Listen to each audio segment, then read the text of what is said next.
दिल्ली ने पिछले कुछ दशकों में, शोर नहीं, जो बैठे हैं बैठे रहे, जो खड़े हैं खड़े रहे। दिल्ली ने पिछले कुछ दशकों में बहुत प्रगति की है। दिल्ली में खूब गाड़ियां आ गई हैं। जिनके पास साइकिल होती थी उनके पास स्कूटर आ गए, जिनके पास स्कूटर थे उनके पास गाड़ियां आ गई, कार आ गई, जिनके पास छोटी कार थी उनके पास बड़ी कार आ गई, जिनके पास बड़ी गाड़ियां थी अब वो हवाई जहाज आ गए उनके पास। आजकल लोग हवाई जहाज भी खरीदते हैं जी, प्राइवेट हवाई जहाज है। अब अगर किसी के टायर पंक्चर हो जाए, किसी की गाड़ी खराब हो जाए, किसी को सर्विस करानी हो तो उसको वर्कशॉप में तो जाना पड़ता है, उसको रिपेयर तो करानी पड़ती है यार। तो इसी तरह से जैसे गाड़ियों की संख्या बढ़ी, स्कूटर मोटरसाइकिल की संख्या बढ़ गई, वैसे ही रिपेयर करने वाली दुकानों की भी संख्या बढ़ी दिल्ली के अंदर। ऐसे ही तो रोजगार पैदा होते हैं, डिमांड और सप्लाई होती है। डिमांड बढ़ी तो सप्लाई भी आ गई। लोगों के पास रोजगार नहीं था, लोगों ने अपनी अपनी रिपेयर की दुकानें खोल ली। अब मेरे को पता चला है कि एमसीडी वाले नोटिस भेज रहे हैं सबको, जैसा भी सोमदत्त भाई ने बताया।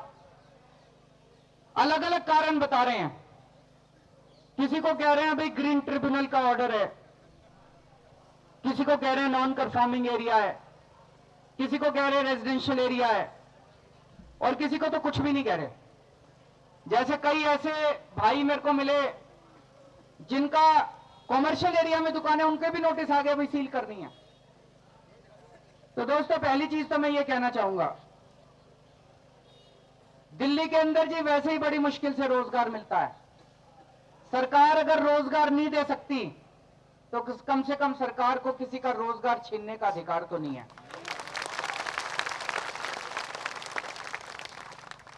दूसरी चीज, हम भी कानून के खिलाफ नहीं है।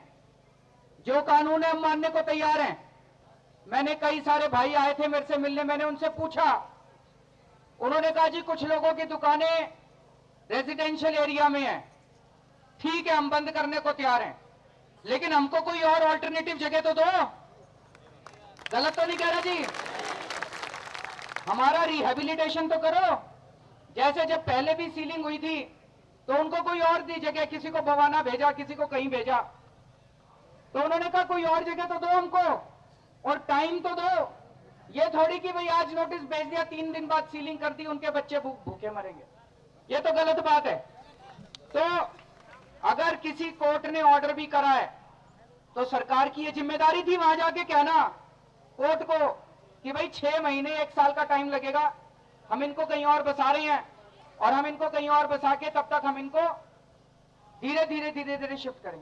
कुछ नहीं किया उन्होंने, तुरंत जो है लोगों को सील करना चालू कर दिया। इसकी हम खिलाफत करते हैं, इसकी हम निंदा करते हैं। सरकार रोजगार दे नहीं सकती, सरकार को रोजगार देने का कोई अधिकार नहीं। पहली चीज। दूसरी चीज, मैं ये जानना चाहता हूं, सारी दुकानें बंद कर दो इनकी, दिल्ली में जितनी रिपेयर शॉप है बंद कर दो। मैं ये जानना चाहता हूं कि जब ये बड़े बड़े मंत्रियों की गाड़ी का पंक्चर होएगा, ये पंक्चर कहां से ठीक कराएंगे? इनकी बड़ी बड़ी लोगों की गाड़ियां अगर खराब होंगी, गाड़ियां कहां से ठीक कराएंगे? मैं इन सब लोगों से जानना चाहता हूं, पंक्चर हो गया तो ये बवाना से मिस्त्री बुलाएंगे क्या पंक्चर ठीक कराने के लिए?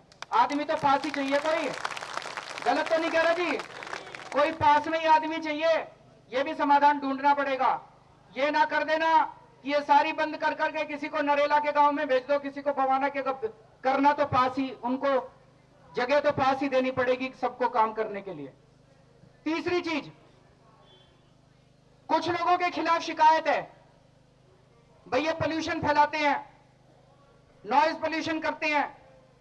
तो जो लोग करते हैं उनको ठीक करो ना, उनको नोटिस दो भाई तूने आगे पोल्यूशन फैला रखा, वो ठीक करेगा। 10 आदमियों ने अगर पोल्यूशन फैला दिया, इसका मतलब ये थोड़ी कि सारी दिल्ली को बंद कर दोगे। ये गलत बात है जी।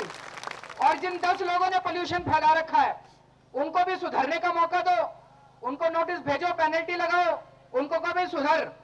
नहीं सुधरता 1 बार 2 बार 3 बार 4 बार, फिर उसको उसकी दुकान बंद करो, लेकिन उसको सुधरने का मौका मिलना चाहिए। हम ये नहीं कह रहे पोल्यूशन होना चाहिए, अगर कोई नॉइज पोल्यूशन कर रहा है उसको भी उसको नोटिस दो, पहले उस पर फाइन लगाओ, फिर उसकी दुकान बंद करो। तो इस तरह से जिस तरह से ये कर रहे हैं हम इसके सख्त खिलाफ हैं। इससे ना तो ऑटो रिपेयर वालों का भला होने वाला और ना जनता का। जनता को मेरे को लग रहा है ज्यादा तकलीफ होगी। ये लोग तो फिर भी कुछ कर लेंगे, लेकिन सारी दिल्ली की जनता कहां जाएगी जी। मैं तो ये सोच रहा था, मेरे घर के सामने ही 2 दुकानें हैं, अगर वो कल को बंद हो जाए तो मैं ये सोच रहा था मैं अपनी गाड़ी कहां ठीक करा करूंगा, कोई जगह नहीं बचेगी जी। और दूसरी बात, ये बड़े बड़े शोरूम खुल रहे हैं, बड़ी बड़ी कंपनियों के शोरूम खुल रहे हैं, 100 रुपए की चीज के 1000 रुपए लेते हैं। ये गलत तो नहीं कह रहा? कुछ भाई आए थे, वो बता रहे थे इनसे सेटिंग हो रही है, इनसे सेटिंग हो रही है कि ये जितने छोटे छोटे भाई हैं इनकी दुकानें बंद हो जाएं और दिल्ली का हर आदमी इन शोरूम के अंदर जाके काम कराए, तो दिल्ली की जनता को 100 रुपए या 1000 रुपए देने पड़ेंगे और ये नेताओं ने पैसे खा रखे होंगे इन बड़े बड़े शोरूम वालों से। इसलिए बंद कर रहे हैं ये लोग, इसलिए बंद कर रहे हैं, नहीं इसलिए बंद कर रहे हैं ये लोग।